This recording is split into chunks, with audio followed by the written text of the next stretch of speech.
یہ جو farm house ہے یہ ہماری جلاوطنی سے پہلے کا بنا ہوا ہے اور اس پہ مشرف صاحب کا کافی عرصہ قبضہ رہا ہے. اس کے علاوہ جو لاہور میں جو گھر ہے ہمارا ماڈل ٹاؤن میں، اس کو تو انہوں نے ورچولی ٹیک اوور کر لیا تھا اور قبضہ جما کے تو اس کو ایک سرکاری تحویل میں دے دیا تھا. اسی طرح سے فیکٹریوں کا بھی یہی حال ہوا ہے.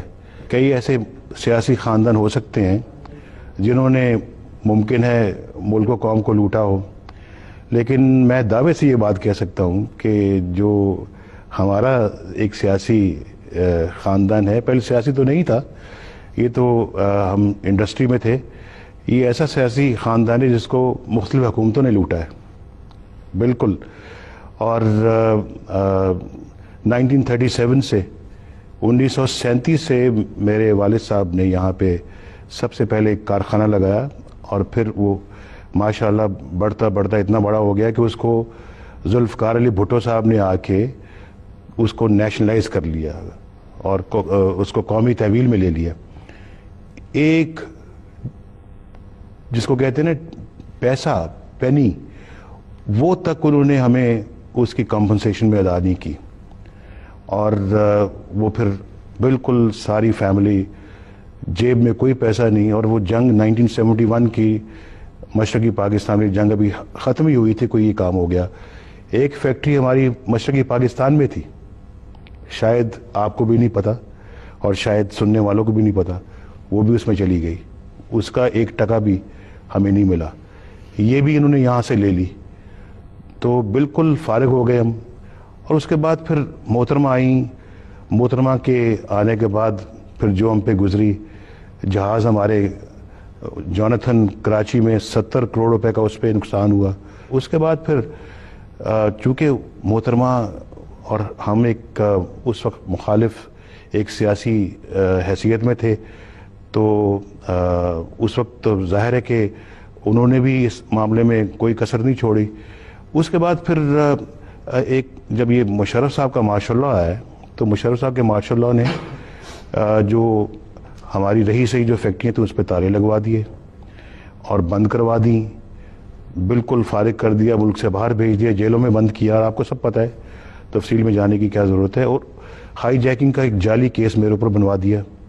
اس میں جرمانہ کہہ کے مشرف صاحب نے کروایا میرے اوپر کہ اس کی ساری منقولہ غیر منقولہ جائیداد کو ضبط کر لیا جائے. میر صاحب، یہ مجھے سمجھ نہیں آتی کہ یہ کیا منطق ہے. ایک الیکٹڈ وزیر اعظم کے اوپر آپ جعلی جھوٹے کیسز بنا کے تو اس کی جو کچھ اس کے یہاں پہ پاکستان کے اندر جو کچھ جائیداد ہے اس کو بھی آپ ہتھیا لیں، قومی قبضے میں لے لیں. مجھے آپ یہ بتائیں کہ اگر آپ دیکھیں کہ ٹیکس کتنا دیا ہے، انکم ٹیکس کتنا دیا ہے، ایکسائز ڈیوٹی کتنی دی ہے، اور اس کے بعد سیلز ٹیکس کتنا دیا ہے، اربوں روپے میں، اربوں میں یہ دیا ہے ہم نے. 5,000 نہیں دیا، اربوں میں 5,000. میں تو وہی کہہ رہا ہوں، آپ بھی پتہ نہیں ان کی باتیں سن کے آپ بھی یقین کر لیتے ہیں. اصل حقیقت کچھ اور ہوتی ہے، ٹی وی پہ کچھ اور آ رہا ہوتا ہے، اخبارات میں کچھ اور کہا جا رہا ہوتا ہے. الیکشن کمیشن کا کوٹ کیا انہوں نے. جی میں اپنی دیکھیں میری ذات کو آپ نہ دیکھیں، میری ذات بھی ان سب چیزوں سے منسلک ہے. یہ جو اثاثے ہیں جس کا میں ذکر کر رہا ہوں، یہ الحمدللہ یہ فیملی کی ملکیت ہیں. اور میں نے 1997 میں یہ کانشیس ڈیسیشن کیا تھا، فیملی نے بڑا سوچ سمجھ کے فیصلہ کیا تھا کہ جو بھی صاحبان سیاست میں ہیں وہ اپنے سارے بزنس انٹرسٹ سے ریزائن کریں. ہم نے ریزائن کیا اور ہم نے جو ہے وہ جتنا ہم مناسب تھا اتنا ہمارے حصے میں رہا. باقی کیونکہ سیاست کو ہم اپنے انڈسٹری سے بالکل ذاتی طور کے اوپر میں اپنے آپ کو علیحدہ کرنا چاہتا تھا. یہاں پہ جو ہے وہ جو اس وقت ہماری شوگر مل ہے شہباز صاحب کی ہماری کٹی، جب ہم باہر تھے تو 6 ارب روپیہ ہم نے حکومت کو tax, income tax, excise duty اور سیلز ٹیکس کی شکل میں ادا کیا ہے. اگر وہ ادا نہ کرتے تو میری جیب میں آتا نا. یہ جو ملیں ہیں ان ملوں میں آپ ڈائریکٹر نہیں ہیں. میری جیب میں آتا، شہباز صاحب کی ذاتی جیب میں جاتا، کسی اور کی جیب میں جاتا، لیکن حکومت کو نہ جاتا. تو وہ ہمارا وہ ٹیکس ہے جو ہمارے خاندان نے، یہ کمپنیز نے حکومت کو پے کیا ہے. یہ سب ان 6 ارب 600 کروڑ روپے میں کہہ رہا ہوں. اور وہ ان دنوں میں بھی پے کرتے رہے جب ہم جدے بیٹھے ہوئے تھے. اس ملک سے باہر تھے. یہ جو ملے ہیں تو اصل حقیقت یہ ہے, دیکھیں نا, اب کون دے گا یہ سب؟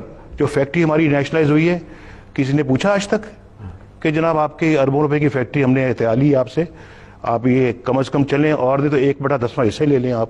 کسی نے پوچھا نہیں ہمیں. جو لاسز ہوئے ہیں, جو 60-70 کروڑ کی میں بات کروں جہاز کی, آج تک کبھی کسی نے اس کا ہم نے پوچھا ہے کہ جناب یہ آپ کا لاس ہوا ہے, یہ آپ سے واپس لیں؟ میں وزیر اعظم تھا, میں نے کہا اب ہم 70 کروڑ مانگیں اپنی حکومت سے کہ جی ہمارا لاس پچھلی حکومت کر گئی ہے, پھر آپ کہتے جی کہ یہ آپ نے سرکاری خزانے سے اتنا پیسہ لے لیا ہے. بھئی جو ہمارے خون پسینے کی جو کمائی جو ہم نے, جو حکومت نے زبردستی ہم سے چھینی ہے, وہ آخر اس کا بھی کسی کو جواب دے بننا پڑے گا, یا کوئی ہے یا نہیں جواب دے اس کا. لیکن یہ گوشوارے کیوں کوٹ کرتے ہیں, یہ جو الیکشن کمیشن کے گوشوارے کوٹ؟ وہ تو میرے حصے میں اب جو ہے وہی ہوگا نا. اگر میں یہ بھی مشرف صاحب نے تو لے لیے تھے یہ, تو میں تو کہتا ہوں جی کہ سیاست میں ہے تو یہ بھی نہیں ہونا چاہیے, یہ بھی زیادہ ہے.